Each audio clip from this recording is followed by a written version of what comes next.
Avant de vous dévoiler la tendance astrologique, eh bien continuons de nous intéresser à nos planètes lentes.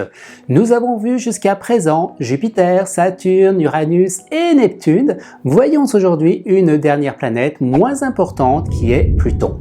En fait, Pluton n'est pas une planète ou plutôt n'est plus une planète. En effet, en 2006, l'Union astronomique internationale décida de la rétrograder au rang de planète naine. Il faut dire que Pluton fait désordre dans notre système solaire avec son orbite totalement excentrée. Il s'agit d'une petite planète dont son diamètre est estimé à 6000 km, donc à peine le double de la Lune. Pluton fait le tour du Soleil en 248 ans, mais les caprices de son orbite font que parfois elle se déplace apparemment plus vite que Neptune.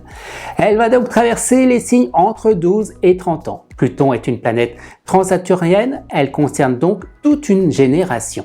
Pluton dans la mythologie romaine est le dieu des enfers, son équivalent chez les Grecs est Hadès. Mais qu'en est-il dans le domaine de l'astrologie et de ses influences auprès des signes astrologiques? Pluton gouverne le signe des Scorpions, des personnes, on sait, d'un caractère passionné, pouvant se montrer magnétique et manipulateur. Cette planète peut nous amener à gagner en assurance, en charisme. Cette planète demande à chacun de faire un travail sur soi, de mourir sur le superflu qui nous encombre. Il y a dans cette idée une notion de deuil, mais surtout de renaissance. On doit pouvoir tourner la page pour mieux repartir. Et bien voilà, nous avons vu l'ensemble des différentes planètes depuis quelques semaines, les plus importantes de notre système solaire.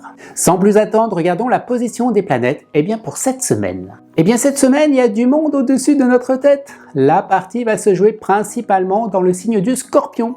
Et lorsqu'il y a différentes planètes en Scorpion, ça promet une ambiance très intense dans nos vies. Mais bon, avant de voir de ce qui va changer, voyons ce qui ne change pas. Déjà, le Soleil qui est au passage n'est pas une planète, mais une étoile dans notre vie. Le Soleil est très important car sans lui, il n'y aurait pas de vie sur notre planète Terre. Donc le Soleil illumine notre vie et un principe de vitalité. Ce Soleil poursuit sa trajectoire dans le signe des Scorpions. Lorsque le Soleil est en Scorpion, son influence est très forte. Il apporte de la perspicacité de surmonter nos épreuves. Alors, à qui va profiter ce Soleil? Déjà nos signes d'eau qui sont les Scorpions, les Cancers, les Poissons, mais aussi aux deux signes en aspect favorable, les Vierges et les Capricornes. Mars, la planète de l'énergie, est toujours dans le signe du Scorpion et lorsque Mars est dans le signe du Scorpion, elle agit comme un véritable coup de booster mais à puissance 1000. Alors, à qui va profiter Mars? Nos signes d'eau qui sont les Scorpions, les Cancers et les Poissons, mais aussi aux deux signes en aspect favorable, les Vierges et les Capricornes. Après avoir vu ce qui ne changeait pas cette semaine, voyons ce qui va changer. Mercure, la planète de la communication, est encore dans le signe de la Balance jusqu'à vendredi. Et vous le savez, lorsque Mercure est en Balance, elle vous veut que du bien. Elle temporise nos rapports avec les autres. L'influence de Mercure jusqu'à vendredi aura principalement de l'effet sur nos balances, nos gémeaux, nos verseaux, nos sagittaires et nos lions. Dès samedi, la donne change, Mercure vient s'installer dans le signe du Scorpion et lorsque Mercure est en Scorpion, on est plus passionné, on avance avec son instinct, avec sang-froid, Mercure étant la planète donc de la communication et lorsqu'elle se trouve dans le signe du Scorpion, on peut faire preuve plus d'entêtement. Alors à qui va profiter Mercure dès samedi? Vous le savez déjà, nos signes d'eau qui sont toujours les mêmes, les Scorpions, les Poissons et les Cancers, et toujours les mêmes, les deux signes en aspect favorable, les Vierges et les Capricornes. Passons à la planète de l'amour qui sera dans le signe du Sagittaire jusqu'à vendredi. En Sagittaire, Vénus a besoin de plus de liberté pour s'épanouir. Vénus va profiter au Sagittaire, au Bélier, au Lion, au Balance et au Verseau. Dès samedi, Vénus vient s'installer dans le signe du Capricorne. Vénus en Capricorne fait animer la construction, l'élaboration de choses qui vont avoir besoin de temps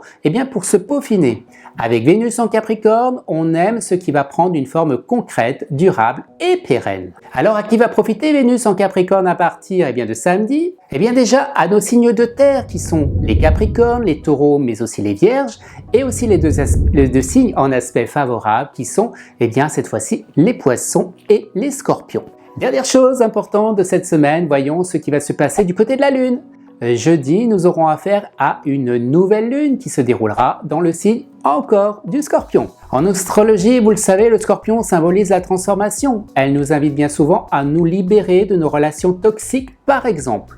Plus largement, cette nouvelle lune nous donne la force de donner un bon coup de balai sur ce qui ne va pas afin de faire place nette. Alors, si vous avez une décision importante ou si vous souhaitez commencer quelque chose cette semaine, si possible, faites-le jeudi.